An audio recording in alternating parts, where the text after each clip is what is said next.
This is the Sony Xperia 1 Mark 7. If you've been following along, you might say, hey, it looks just like the Sony before it, and the Sony before that one, and the Xperia before the one before. But that's fine. Fans know that Sony is all about tradition. And in all fairness, throughout the years, I've learned that these phones are targeted for the fans and nothing but the fans. Sony will give you a headphone jack, it will give you a micro SD card slot, it will give you the best camera it can fit in a phone with the help of the Alpha camera team, and all it will ask in return is 1500 euro. Nani?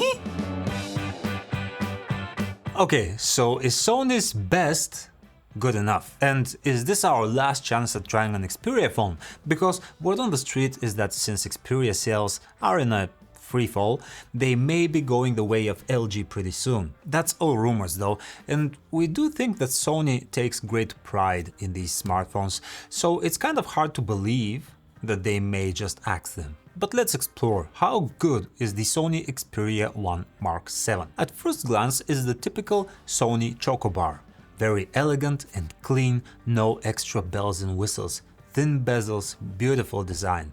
The ripped frame feels really grippy, and I've enjoyed that design element ever since Sony started doing it with the Xperia 1i, I believe. What I don't enjoy is the fingerprint scanner still being on the side button, so it's kinda awkward to use if the phone is laying flat on a table or placed on a car mount or something. Despite having a micro SD card slot and a headphone jack, it's still IP68 rated for water and dust resistance. Hey, look at that, it's still possible in 2025. The display is something that fans still hold a grudge over. Last year's Sony Xperia 1 Mark 6 caved to the mainstream movement, removed 4K resolution and went down to a 19.5 by 9 aspect ratio as opposed to the extra elongated 21 by 9 from before. In reality, it makes sense to have 1080p on a small smartphone screen, and I will die on this hill. But people do love their 4K bragging rights. And for 1500 euro, I can see that point. Nonetheless, it's a fine screen. 6.5-inch 120Hz OLED panel with 396-ish pixels per inch. You won't hear me complaining. Good brightness, HDR support, the numbers are on screen now. It is surrounded by two speakers in front-firing stereo. That's not something we see often nowadays, and we do appreciate it. There are drawbacks, of course. The speakers only have these tiny slits to work with, so while they sound okay, they won't wow you with deep bass or loud volume like the Galaxy S25 Ultra or iPhone 16 Pro Max, for example. The headphone jack has apparently been attached with high quality solder with added gold, and I imagine some pixie mundas to make the audiophiles happy. Look, it's a headphone jack and I appreciate it. Being a new phone in 2025, it comes with the newest chip, of course, the Qualcomm Snapdragon 8 Elite. Does not disappoint. The thermal management of the Xperia 1 7 is okay, nothing grand, but then the phone is pretty slim and tightly packed. The scores in the benchmarks are okay.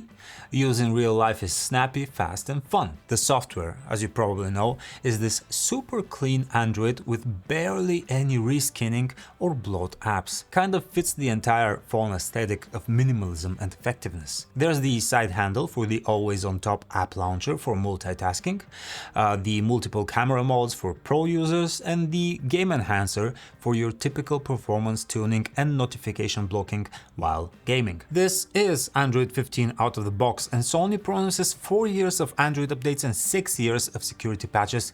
No idea how on time they're going to be, which is an important point considering that Android 16 is literally right around the corner.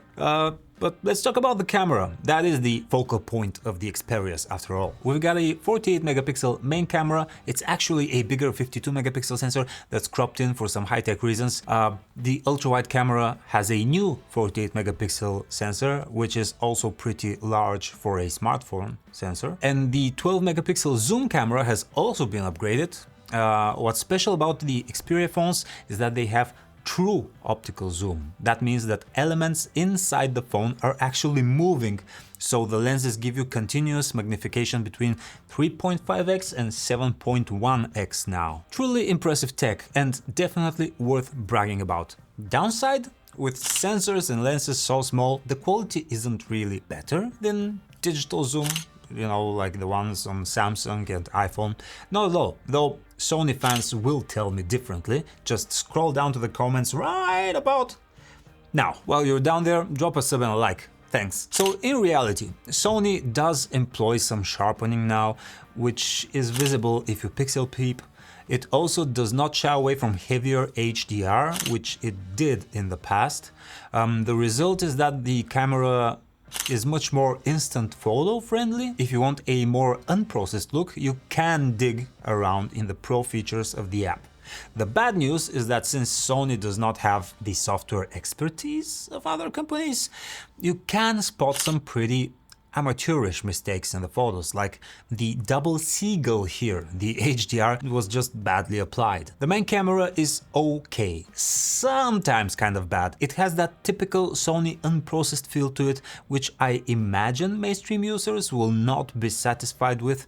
It's a bit contrast-y and flirts with the idea of crushing the shadows in a high dynamic scene, but often doesn't. Sometimes the objects that are in focus are sharp, colorful, fun, beautiful, but the background is weirdly smudgy. Sony phones invite you to and do want you to use the multiple pro features that they offer, but then even after some tweaking and some time, I can't promise you that you will get a better result than someone with a Galaxy who just points and shoots. The new ultra-wide camera is pretty great. Now, it's not very ultra-wide, it's about 0.65x in smartphone user numbers, so it doesn't get super epic, but that means that there's less distortion, and apparently the lens of the camera does most of the distortion correcting work before it even hits the software. It's got a good dynamic range and retains sharpness even towards the edge of the frame. The selfie camera is pretty weird. The colors are off with a weird pink hue to them, and notice there's absolutely no correction for barrel distortion. For comparison, look at the same selfie with the Galaxy S25 Ultra. The Galaxy is set to the wider angle selfie mode too. Speaking of underwhelming, let's talk about the battery life. Ha, kidding. The battery life of the Xperia 1.7 is pretty good. In our tests, it was only slightly worse than a Galaxy S25 Ultra and slightly better than a Pixel 9 Pro XL. So it sits right with the pack of 5000 mAh flagship phones. It doesn't charge super fast, sadly. In half an hour you get about 50% of battery and you need an hour and a half for a full charge. In general, the Sony Xperia 1 Mark 7 is not a bad phone. To be fair though, for 1500 euro it simply won't be my go-to phone. I can see the value in it. It is a phone for the flagship Rebel. It gives you back the headphone jack, the front speakers, the micro SD card slot. It absolutely does not engage with the whole put AI in everything craze, and it's slim, minimalistic and pretty. But it does not do what it promises, and I'm sorry. The tech in the camera is amazing with that true zoom module, but the end result is not worthy. So Godspeed Xperia 1 Mark 7. Let the market speak. Thanks for watching. Bye!